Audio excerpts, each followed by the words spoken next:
બનાસકાંઠા જિલ્લામાં છેલ્લા ઘણા સમયથી ખેડૂતો બાગાયતી ખેતી તરફ વળ્યા છે અને બાગાયતી ખેતી કરી સારી એવી સિઝન દરમિયાન આવક મેળવતા હોય છે।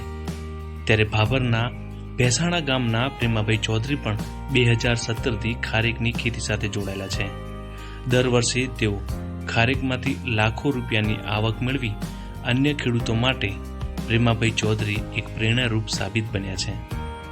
આ વર્ષે પણ તેઓએ ખારેકનું ઉત્પાદન લેવાની શરૂઆત કરી દીધી છે અને તેઓ આગામી સમયમાં 10 લાખ કરતાં પણ વધુ આવક મેળવશે તેવું જણાવ્યું હતું। મારું નામ ચૌધરી પ્રેમાભાઈ કાળાભાઈ છે। હું ભેસાણા ગામનો રહેવાસી છું। દિયોદર તાલુકો લાગે છે, જિલ્લો બનાસકાંઠા છે। અત્યારે હાલની તારીખમાં 42 ઉંમર છે અને એસએસસી સુધીનો મેં અભ્યાસ કરેલો છે। પછી હું પરંપરાગત જે આપણા પૂર્વજો ખેતી કરતા એ ખેતી કરતો હતો।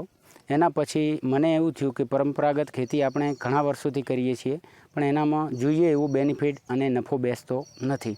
અમુક ટાઈમે ખર્ચી વધી જતો હોય અને ખેતીમાં આવક ઘટી જતી હોય એવો પ્રશ્ન બી થતો હોય। એટલે મને મારા ગામની અંદર બધા 2015થી દાડમનું વાવેતર થતું હતું બાગાયત પાક તરીકે। તો મેં વિચાર્યું કે બધા દાડમનું કરે છે તો આપણે એનાથી કંઈક અલગ કરીએ। એટલે હું કચ્છની અંદર છે, પછી એમપીમાં 2 બગીચા હતા એ, પછી રાજસ્થાનમાં 3-4 બગીચાનો અને ખારેક વિશેનો મેં અનુભવ મેળવ્યો અને 1 વર્ષ જેવું મેં એનું રિસર્ચ કર્યું। રિસર્ચ કરતાં અંતે મને એવું લાગ્યું કે આની અંદર કોઈ જાતનો રાસાયણિક અને પેસ્ટિસાઇડનો કોઈ જાતનો ખર્ચો નથી અને આપણે સાદી ખેતીની માફક ખેતી કરી શકાય અને સારો એવો બેનિફિટ બી મળી રહેતું હોય। એટલે એના સર્વે કરતાં મને લાસ્ટમાં અને વલસાડની અંદર અતુલ કરીને છે ત્યાં જઈ અને એ નર્સરીનો મેં કોન્ટેક્ટ કર્યો। ત્યાં બત્રાસરનો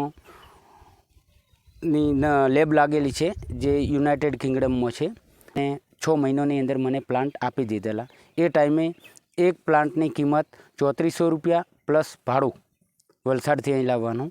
એ રીતે મેં 9x9ના અંતરે 1.35 હેક્ટરની અંદર મેં વાવેતર કરેલું છે। એટલે આપણે સાદી ભાષામાં અહીંના માપમાં ગણીએ તો અંદાજિત 5 વીઘા જેટલી જમીન છે।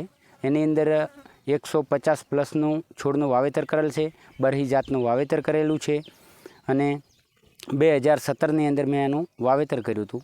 એના પછી 3 થી 4 વર્ષે આનું ઉત્પાદન શરૂ થતું હોય। ફર્સ્ટ વર્ષ તો ઉત્પાદનમાં કાંઈ એટલું બધું હતું નહીં પણ છોડ દીઠ 20-25 કિલો જેવું માલ ઉતરેલો અને અમે ખાવામાં અને અહીંનું પૂરું કરેલું। એના પછી ઉત્પાદનમાં વધારો થતો ગયો અને આ વર્ષે લગભગ એક છોડ ઉપર 220થી 240 કિલોનો ઉત્પાદનની મને આશા છે અને લગભગ આજ દિવસ પહેલાં મેં 4 ટન જેવો માલ સેલ કરી દીધો છે અને હજી મને 20-22 ટન માલની અપેક્ષા છે અને બજાર ભાવ બી હાલ 50 રૂપિયા પ્લસનો મળે છે। ગત વર્ષે મેં લોકલ વેચાણ કર્યું હતું અહીંના, એટલે મને 7,60,000 રૂપિયાનો ખર્ચો કાઢતો બેનિફિટ થયેલું। હવે આપણી ખારેક અહીં લોકલમાં વધારે પડતો અને ગામના માણસોને બી સ્વાદ સારો લાગે છે। ગામના માણસો લઈ જતા હોય છે અને અહીંથી રાધનપુર છે, પછી પાલનપુર છે, ઈડર છે, ખેરાલુ છે, વિસનગર છે, ત્યાંના માણસો આવી જે દેવી પૂજક ભાઈઓ આવી અને એ ગાડી લઈ અને આવીને લઈ જતા હોય છે। અત્યાર સુધી ખર્ચમાં તો વધારે ખર્ચ નથી કરેલો પણ જે 9 લાખ રૂપિયા જેવો મેં ખર્ચો કરેલો એ ટાઈમ ઇન્વેસ્ટ કરવા માટે થઈને। આવકમાં ગત વર્ષે 7,60,000 રૂપિયા ખર્ચો કાઢતો થયો હતો, એના આગળના વર્ષે 5 લાખ રૂપિયા થયો હતો અને એના આગળના વર્ષે 3.5 લાખ રૂપિયા। એટલે 3 સિઝન લીધી, આ 4થી સિઝન હવે છે। આજ દી સુધી મેં 4-4.5 ટન જેટલો માલ અત્યારે કાઢ્યો છે। કાલે કાઢ્યો તો 2.5 ટન જેવો અને 2 ટન એના આગળ આપ્યો હતો અને હવે પાછું કાલ કે પરમ દિવસે ફરી 2 થી 3 ટન માલ હું કાઢીશ। પણ આ વખતે કોન્ટ્રાક્ટ પદ્ધતિથી આપવા માટેની ગણતરી છે, લોકલ સેલ કરવાનો વિચાર નથી। અંદાજિત આ વર્ષની આવક 7થી 8 લાખ રૂપિયાનો અંદાજ છે। ખર્ચ તો આની અંદર લાંબો ખર્ચ થતો નથી, પ્લાસ્ટિકનો મજૂરીનો જે ખર્ચ આવે જ છે, બીજો કોઈ જાતનો ખર્ચો આમાં આવતો નથી। અંદાજિત 1,20,000થી 25,000 રૂપિયા જેવો ખર્ચો અત્યારે મારા આ બગીચાની અંદર હશે અને મારા બગીચાની પ્રેરણા લઈને 4 ખેડૂતે પ્રેરણા લઈ અને માલ આપેલો છે અને આની અંદરથી મેં પીલા તૈયાર કર્યા હતા, એટલે કે બચ્ચા।